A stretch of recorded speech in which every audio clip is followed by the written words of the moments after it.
Hello Capricorn, Sun, Moon, Rising and Venus signs. Kamusta kayo? Sana po ay nasa mabuti kayong kalagayan. Welcome back po sa Star Tarot. Kung bago kayo dito, welcome din kayo. Thank you sa inyong support. I truly appreciate it. God bless you all po. Tingnan natin ang mga messages ni Capricorn for today. Po na mensahe ninyo, star energy, napakaganda. This is about healing, no? So you are definitely going to receive healing energy, no? Depende sa inyong sitwasyon, ano man ang sitwasyon ninyo na nangangailangan ng healing, yan ay maaring gumaling na talaga sa ngayon, no? Maaring ano yan, physical ailments, no? Maaring may mga dinaramdam sa katawan that could be healed from here on.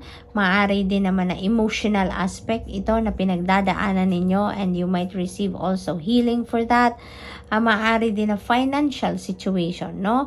Maaring may difficulty din kayo pinagdadaanan pagdating sa pangkaperahang aspeto and that could be also healed from here on, no Capricorn? So napakaganda. So sa star energy, no, this is about new hope. This is about new blessings. There is a new path dito na magbubukas para sa inyo. And kung nasaan man yan ang bagong path na yan, you know what? Gagabayan kayo ng Divine Universe and the rest of your spirit team para makarating kayo dun sa punto na yan, ano? Na makarating kayo sa puno ng daan na yan na bago para sa inyo, no? Capricorn, this is new life, no? Na naghihintay sa inyo dito sa iba't ibang parte ng buhay ninyo and you will be guided towards that, no? This is also about wish fulfillment. Kaya maaaring meron kayo ditong mga wishes na maaring mag-come to fruition. May pangarap kayo dito na matutupad na, no? So that is really beautiful. We have Queen of Wands. Ayan. So, you're going to be determined. You're going to be focused. You're going to be, decisive about what you're going to do. No? Gagawin ninyo dito ang lahat para marating ninyo yung goal ninyo. No? Gagawin ninyong lahat. Walang makakasagabal sa inyo dito. No one or nothing can get in your way dahil gagawin ninyo ang lahat-lahat in your power para maipagpatuloy ninyo makarating kayo doon sa goal ninyo. So, talagang super kayo ngayon. Super confident and super assertive kayo ngayon. At mawawala na dito yung mga procrastination ninyo, yung mga self-doubt ninyo dati. That's gone. Mapapalitan niya ng excitement, determination, and focus. So, good luck po.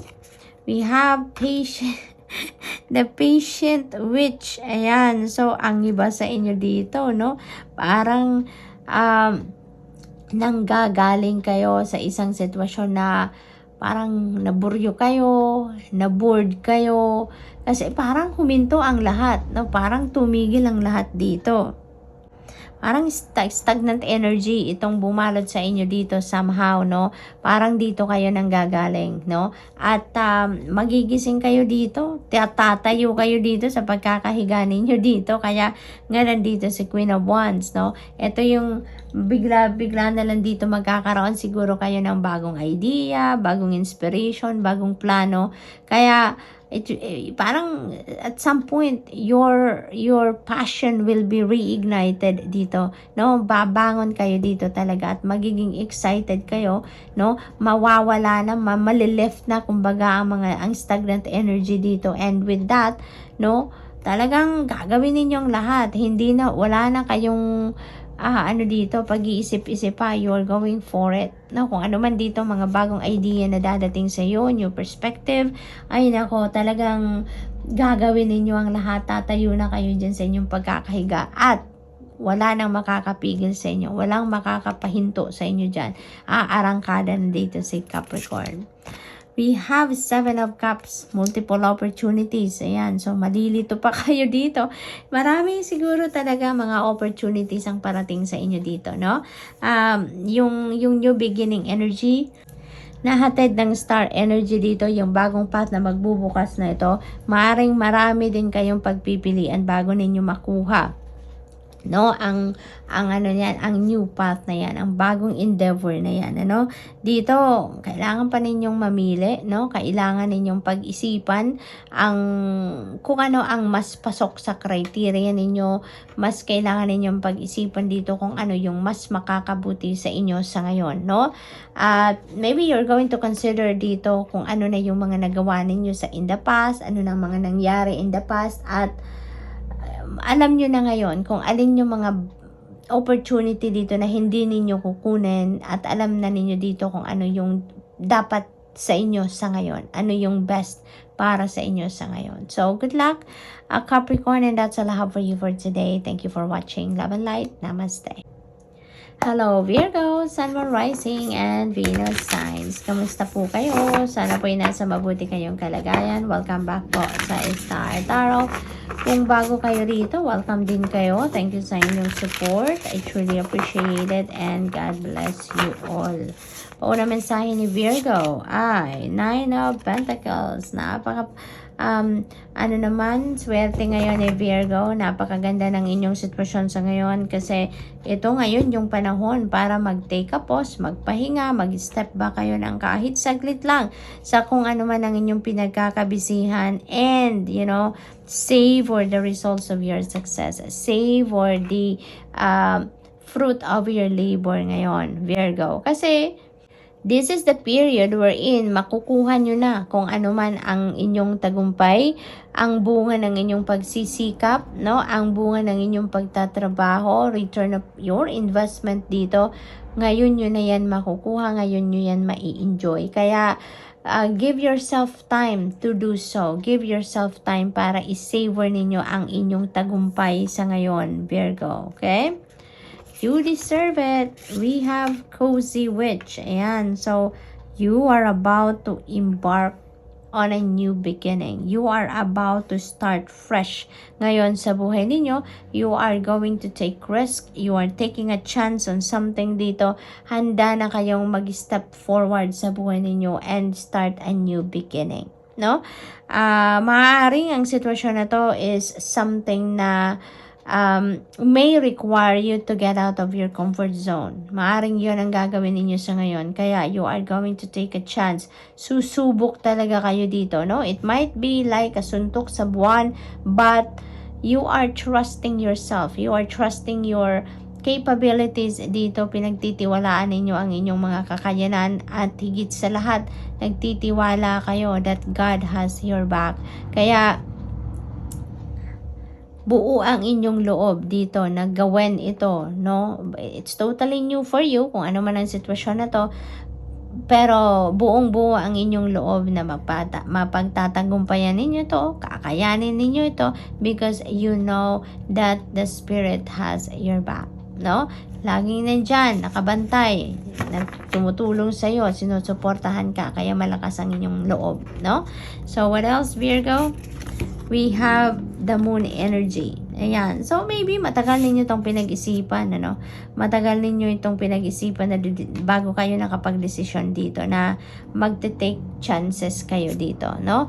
So, maaari din, no, na imbitasyon ito na mag-isip ka pa. Pag-isipan mo pang mabuti if this is really what you need to do right now. So, maaring ganun din ang ganap. So, it's either before ninyo ito pinagdesisyonan na you're going to take risk sa ngayon, or maybe after na nakapag-decision kayo, before you embark on this new beginning, maaring kailangan din ninyo na mag-reflection mode kayo para magkaroon kayo ng mas malinaw na plano, mas malinaw na direction, no? On where you are heading, on how you're going to do it, how you are going to navigate that new situation sa buhay ninyo, no, Virgo?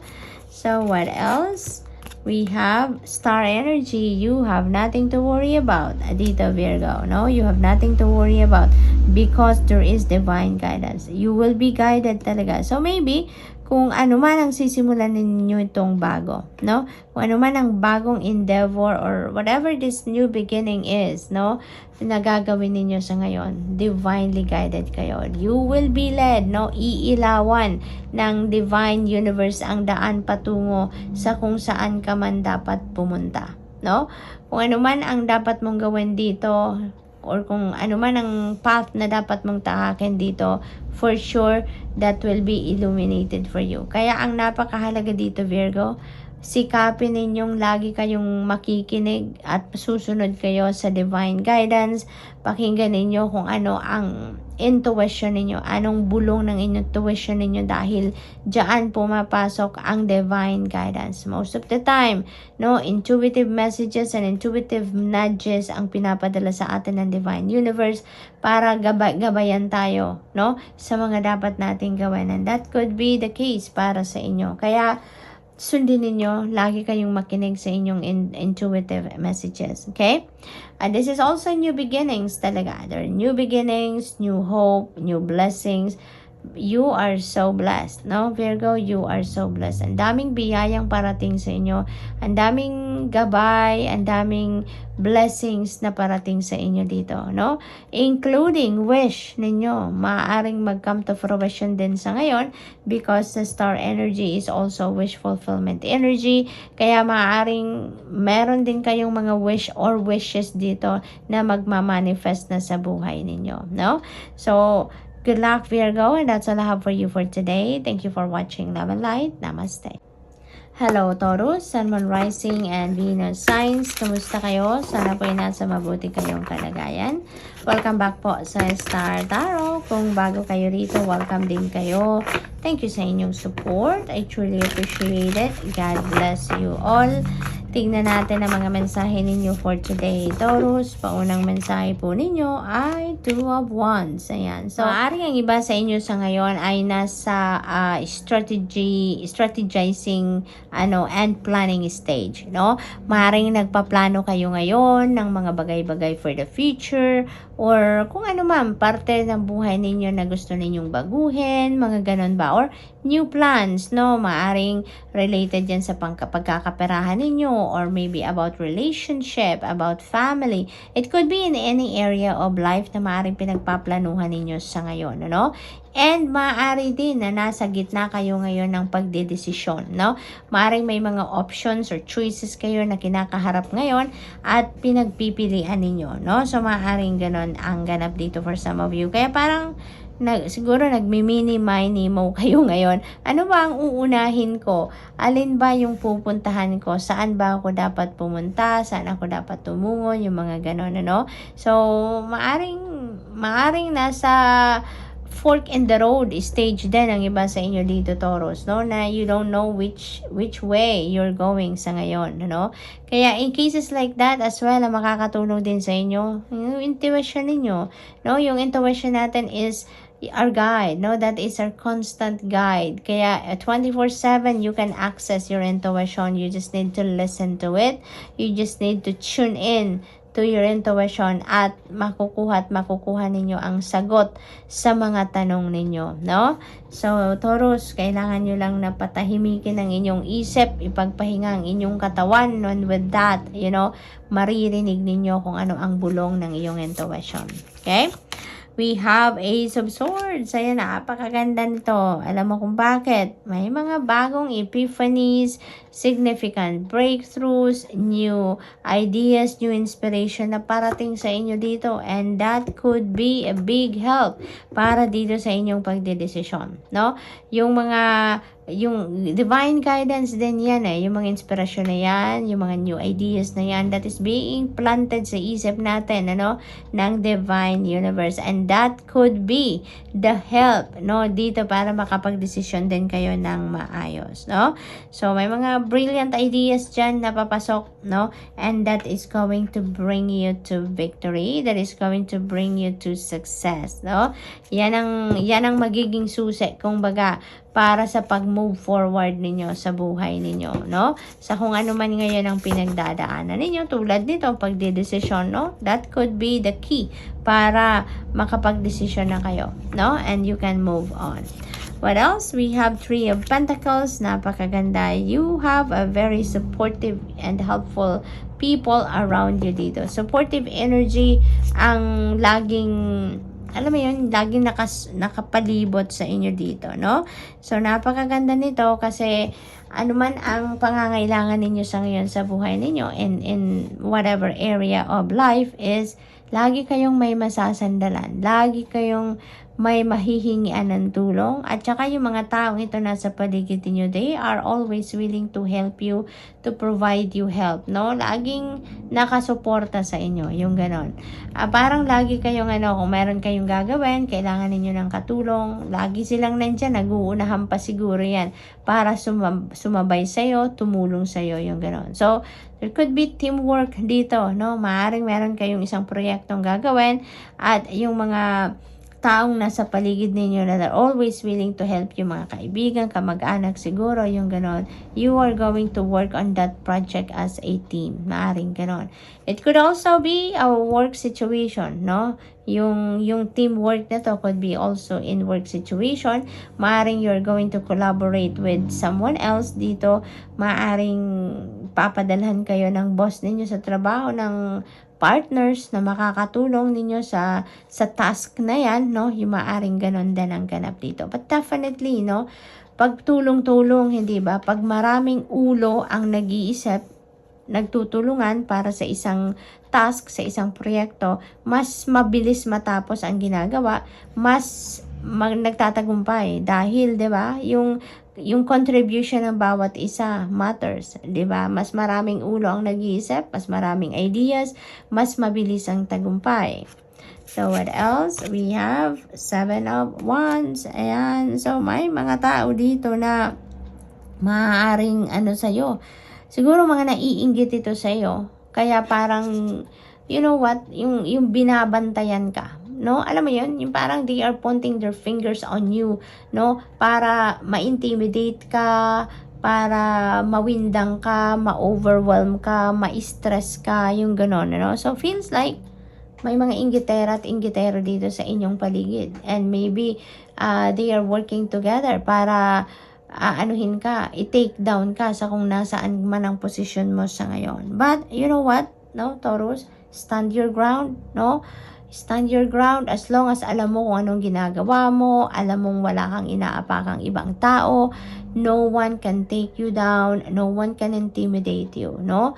So, ang gawin mo na lang, ipagdasal mo sila, no? Ipagdasal mo ang mga taong ito because, no, kung walang basihan, walang katotohanan, ang mga pinagagagawa nila, ang mga pinagsasabi nila against you, you know, it will come back to them. 'Di ba? Ganun naman talaga. Kung ano yung iniisip mong masama sa ibang tao, babalik yan sa'yo. Hindi mo pa man nagagawa kung ano yan para sa ibang tao, ay maaaring mangyari na yan sa'yo. Hindi ba? Kaya, ipagdasal mo ang mga taong ito because they don't know what they are doing. Okay? So, as long as wala kang ginagawang masama, as long as wala kang inaapakang ibang tao, wala kang dapat katakutan. Okay? So, Taurus, good luck and that's all I have for you for today. Thank you for watching. Love and light. Namaste.